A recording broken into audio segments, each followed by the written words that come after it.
A hometown visit can be a comforting thing, even if a little awkward.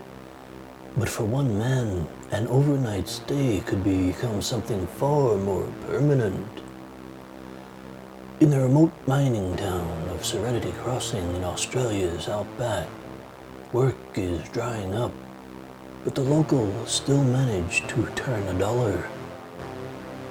A funeral has drawn back success story Ryan Black from The Big Smoke. He appreciates that success means different things to different people. For some, it is a fast car. For others, survival. Because those that are shackled to the parched lands must devour any and all in sight. It is a primal instinct, akin to the Corticetes terminiferus, the locusts.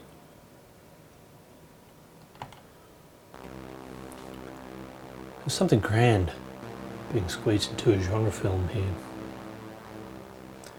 Many of the plot elements will ring true to those who have a link to rural Australia or small towns, as does producer and writer Angus Watts.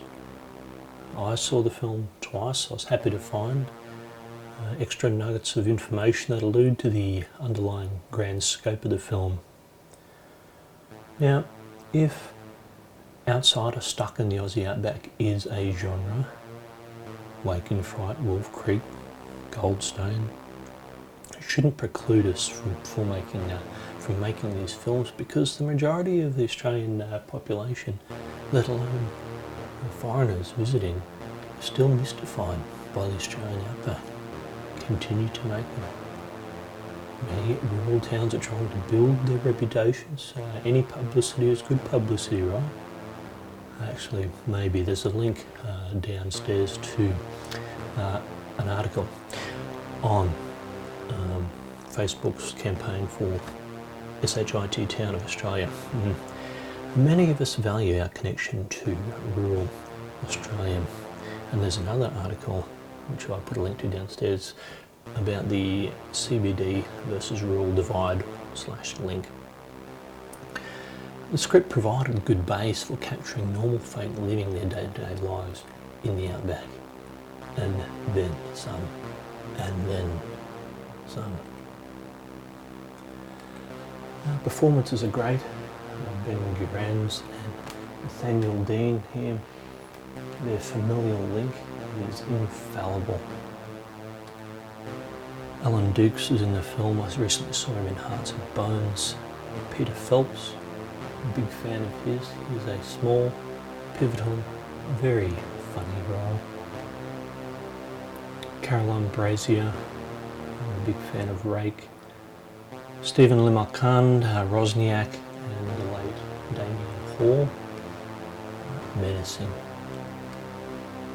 There's a huge Australian TV and film pedigree to this film, and it anchors the film's authenticity.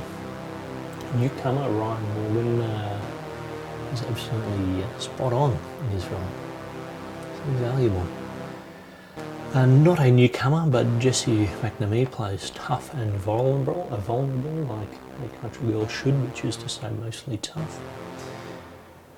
Angry Anderson is angry. The scene stealer of the movie is a 1971 Ford Mustang Mach 1 Raven Black. I'm not going to reveal any spoilers to the film. The look of the film is 2.39:1 widescreen thanks to Arri Alexa Mini and Panavision P-Vintage prime lenses. 35-year-old ultra-speed prime lenses rehoused for the modern day. It is a great look to this film. Cinematographer Chris Bland has worked with director Heath Davis on his earlier film, Broke and Book Week. We take for granted just how good Australian TV and cinema is. The sound, the score is from frequent Peter Weir collaborator Burkhard Dallwitz. And his score is subtle but deft in leading us or accompanying us into the big sky and red dust landscape. I'm sure Angus Watts has a few Australian record company connections, judging by the number of cool songs heard over the wireless in the various scenes throughout the film. In hindsight, a more varied approach to framing would be beneficial. A persistent handheld doesn't add flowing dynamics to the narrative as much as it could. However, if you have finite resources, shooting to a tight schedule in Broken Hill in the middle of winter, you have to get as much coverage, I believe, as you can, and the best way to do that is handheld. Congratulations all to a very well-made film. I look forward to seeing what you'll do next.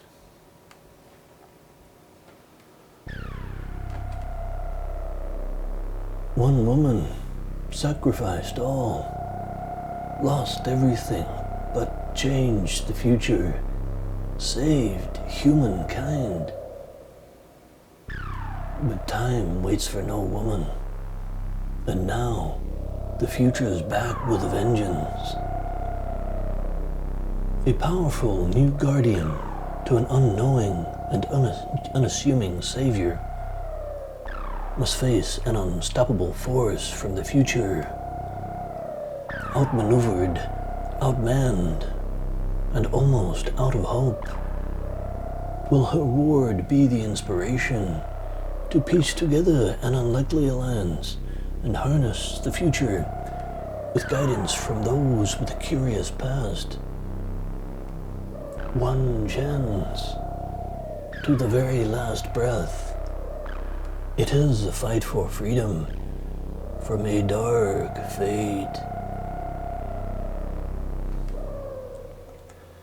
There are intricacies of plot for fans of the franchise, but the basis of it can be understood by newcomers because action does most of the talking.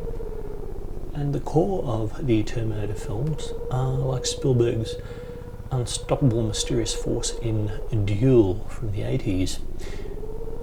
Our Terminators, of course, are futuristic, artificially intelligent superhumanoids. What can you do? You've got to keep fighting, keep running, keep hiding, driving, flying, swimming, fighting and running and hiding again.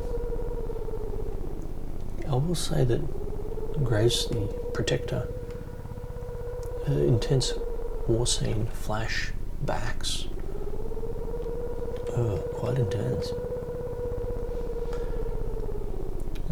There's political currency brought to the film. It's not inherently related to the threat of AI machines, but it's a good basis to then move on to something bigger for a bigger payoff. So Miller handles the pauses for breath and exposition and character development well. The characters and performers are so earnest in their delivery. They are quite engaging and in very nice settings too. Linda Hamilton eats up the screen. She's like a human Terminator, unstoppable, a constant force. Arnold is mature and serious, but too funny. His arc resonates strongly. Mackenzie Davis winning us nerds over with Blade Runner 2049 and Tully. This role of Grace was made for her. Gabrielle Luna is in the Robert Patrick mould here.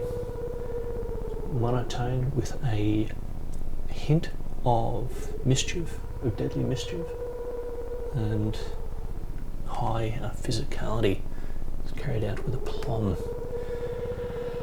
The action is probably the key ensemble character here. It's relentless, it is exhausting in a good way,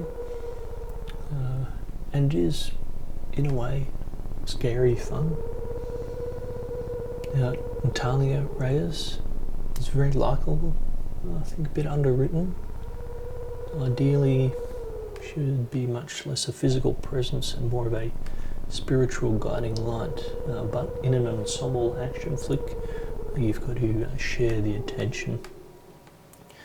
Now, the look of the film is thanks to the Arri Alexa LF large format and a couple of sets of lenses, I believe, the Arri Zeiss master anamorphic primes. And I noticed in some of the making of videos, the links to which I'll put down below, they use Ingenue A2S anamorphic zoom lenses. How's that? Now, Junkie XL has been most welcoming in his experience composing the soundtrack. Some great videos linked downstairs. What an insight into scoring for a big Hollywood film. Thanks very much for that. The sound design follows the pace of the action. No complaints here. Now, in hindsight, there's too many cuts in the film. Not enough re-establishing wide shots to reiterate the epicness of some of these sequences. Not some, all of these sequences. Yeah, a bit of a rant here. The underlying themes, Terminator films of 84 and 91, you know, PCs were still new, replacing humans with machines was an emerging concept, and we hadn't passed beyond the mythical year of 2000, the true future, even though it's just a number. Today we carry AI all the time, on us, everywhere. Apps have lowered our fear of AI. You know, we engage with machines at our supermarkets. That threshold of primal fear of AI machines has been crossed. So is the franchise redundant? No. It does need more sophisticated elements to it, as per Ex Machina. And there are strong elements of this between the character of Carl, played by Arnold Schwarzenegger, and Linda Hamilton's Sarah Connor in this film. But I think at the moment the franchise believes it's built only on explosive action. I had a lot of fun watching this film. There's some great fight sequences in it and some awesome action setups. Mackenzie Davis, Gabrielle Luna, fantastic. Their battles are hardcore. Some pretty inventive stuff going on there. So thank you. Thanks very much. You know, if I do make another video, what I'd like to discuss in some fashion, hopefully, is cinema versus streaming. Cinema versus video streaming of a catalogue of everything that has ever been made. Cinema versus straight to streaming video, new releases. And cinema versus video gaming. And I've mentioned a few times, what is the future of cinema as I know it? Is cinema going to become the vinyl of visual motion picture entertainment?